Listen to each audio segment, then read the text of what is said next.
जिस तरह स्किन की मुख्तलिफ टाइप्स होती हैं, स्किन ऑयली भी होती है, स्किन ड्राई भी होती है, कम्बिनेशन भी होती है, बिल्कुल इसी तरह स्कैल्प की भी टाइप्स होती हैं। स्कैल्प भी ऑयली होती है, कम्बिनेशन होती है, ड्राई होती है और फिर इसी हिसाब से ही आपके बाल होते हैं। अगर आपकी स्कैल्प जो है वो बहुत ज़्यादा ऑयली है तो इसमें सीबम यानी तेल की मिकदार ज़्यादा होगी और आपके जो बाल है वो बहुत ज़्यादा चिपचिपे होंगे, ग्रीसी होंगे और बाल पतले भी होते जाएंगे, फ्रीजी हो जाएंगे और बहुत ज़्यादा जो ऑयल है ना वो बालों का वॉल्यूम भी कम कर देता है।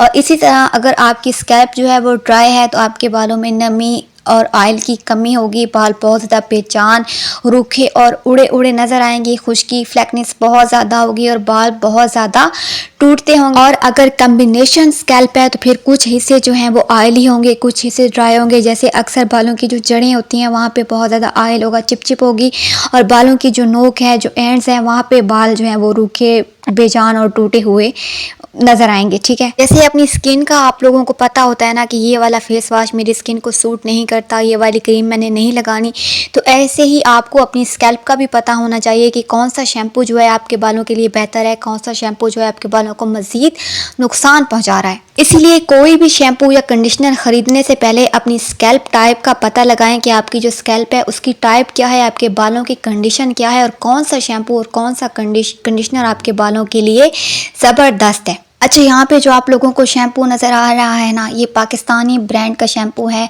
और इस ब्रांड के शैम्पू पिछले कुछ अरसे से इतने ज़्यादा हाइप में है ना, और मैं इनका McClay London thick and dense shampoo भी यूज़ कर चुकी हूँ और उसका भी रिव्यू मैंने दिया था अपनी एक वीडियो में। और आज की इस वीडियो में मैं McClay London thick and dense shampoo और मैकले लंदन लस्ट्रियस शाइन, इन दोनों शैम्पुओं में कौन कौन से इंग्रेडिएंट्स डाले गए हैं उन तमाम का मवाजना करके बताऊँगी कि कौन सा शैम्पू जो है वो कौन सी स्कैल्प के लिए है और कौन से बालों के लिए है। अच्छा, इनमें तकरीबन 70 से 80% तक जो इंग्रेडिएंट्स हैं ना वो सेम है। जैसे कोलाजन हो गया, केराटिन हो गया, बायोटिन हो गया, योगर्ट पाउडर हो गया, नियासिनामाइड हो गया, पेंथिनॉल हो गया, ऑर्गन ऑयल हो गया, आलमंड ऑयल हो गया, सनफ्लावर ऑयल हो गया, ऑलिव ऑयल हो गया, कैमेलिया हो गया, सिल्क प्रोटीन हो गया, व्हीट प्रोटीन हो गया, एलोवेरा एक्सट्रैक्ट और ऐसे बहुत से फ्रूट एक्सट्रैक्ट वो इन दोनों शैम्पुओं में हैं। और भी इनमें हाइड्रोलाइज केराटिन हो गया, हाइड्रोलाइज सोया प्रोटीन हो गया, हाइड्रोलाइज कोलाजन हो गया, हाइड्रोलाइज सिल्क प्रोटीन हो गया। ये तमाम इंग्रेडिएंट्स जो है ना वो तकरीबन मिलते जुलते हैं, यानी विटामिन, नियासिनामाइड, ऐसी बहुत सारी चीज़ें जो है ना, जो सूथिंग एजेंट्स हैं वो इन दोनों शैम्पुओं में है। मतलब 70 से 80% तक जो इंग्रेडिएंट्स हैं ना वो सेम है।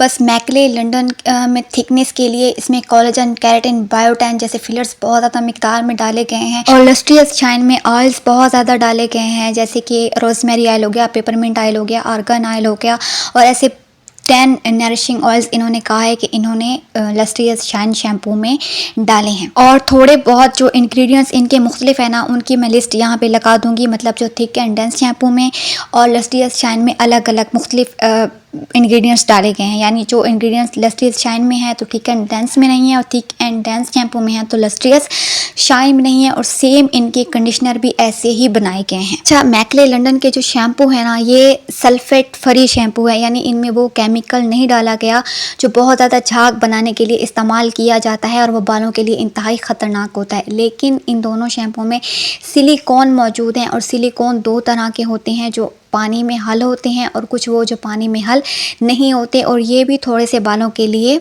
नुकसानदा होते हैं। ये बालों को थोड़ा सा कमज़ोर भी कर देते हैं और दूसरा सेंसिटिव स्कैल्प के लिए ये इंतहाई ख़तरनाक होते हैं। इससे मज़ीद डैंड्रफ हो सकता है, एलर्जी हो सकती है, इचिंग हो सकती है, बहुत ज़्यादा ख़ारिश भी हो सकती है। अच्छा, अब ये शैम्पू में डाले क्यों जाते हैं? ये शैम्पू में इसलिए डाले जाते हैं ताकि बालों में चमक आए, नरमी आए और बाल जो हैं वो खूबसूरत दिखाई दें। लेकिन सिलिकॉन्स बालों के स्कैल्प के ऊपर तह जमाते जाते हैं और जब ये ऑयली स्कैल्प वाले ज़्यादा इस्तेमाल करते हैं तो उनका जो पहले ही स्कैल्प जो है बहुत ज़्यादा ऑयल प्रोड्यूस कर रही होती है और सिलिकॉन्स की वजह से वो फिर मज़ीद जो है ना वहाँ पे तह बनती जाती है, जिसकी वजह से खुश्की, डैंड्रफ बहुत ज़्यादा हो जाता है, बालों की जो जड़ें हैं वो कमज़ोर हो जाती हैं। मतलब सिलिकॉन्स ऑयली स्कैल्प वालों के लिए बिल्कुल भी अच्छे नहीं होते हैं। अच्छा, सिलिकॉन्स और सल्फेट फ्री शैम्पू पे मैं एक अलग से वीडियो बनाऊँगी। फ़िलहाल जो है वो टॉपिक पे आते हैं कि लस्ट्रियस शाइन और थिक एंड डेंस शैम्पू जो हैं वो कौन सी स्कैल्प के लिए हैं। तो ये दोनों जो शैम्पू हैं ये ड्राई स्कैल्प वालों के लिए तो बहुत ज़बरदस्त हैं।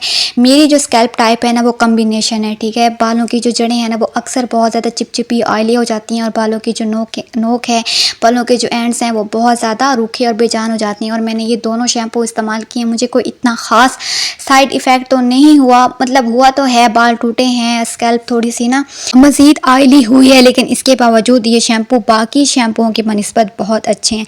अच्छा, अगर आपके बाल बहुत ज़्यादा टूटते हैं, बहुत ज़्यादा खुश्क हैं, उड़े उड़े दिखाई देते हैं, स्कैल्प बहुत ड्राई होती है, वॉल्यूम नहीं रहा बालों में, तो फिर थिक एंड डेंस शैम्पू जो है वो आपके बालों के लिए ज़बरदस्त है। और अगर आपके बाल लंबे भी हैं, घने भी हैं, लेकिन उनमें चमक नहीं रही बिल्कुल भी, या बहुत ज़्यादा आपने कलर कर करके बालों का बेड़ा गर्क कर दिया है, बालों में चमक नहीं रही, शाइन नहीं रही, तो फिर लस्ट्रियस शाइन शैम्पू जो है आपके लिए ज़बरदस्त है, ठीक है। बाकी यहाँ पे बिल्कुल सच बोलूँगी 70 से 80% तक इनकी इंग्रेडिएंट्स सेम है, इनका काम भी सेम है, ठीक है। कंडीशनर की बात करें तो मुझे लस्ट्रियस शाइन वाला जो कंडीशनर है ना ये ज़्यादा अच्छा लगा है थिक एंड डेंस शैम्पू और कंडीशनर नहीं, सॉरी, सिर्फ कंडीशनर की बनिस्बत, ठीक है। और ठीक है, पता नहीं मैंने कितनी बार ये लफ्ज़ बोल दिया है। अच्छा, मैकले लंदन के और भी बहुत ज़्यादा शैम्पू हैं जो मैंने ट्राई नहीं किए, अभी मैंने सिर्फ ये दोनों शैम्पू ट्राई किए हैं, दोनों अच्छे हैं। तो दोनों के इंग्रेडिएंट्स अच्छे हैं, कोई इतना ख़ास साइड इफ़ेक्ट मेरे बालों पे नहीं हुआ। बाकी भी ट्राई करूँगी और उनके रिव्यूज़ भी दूँगी।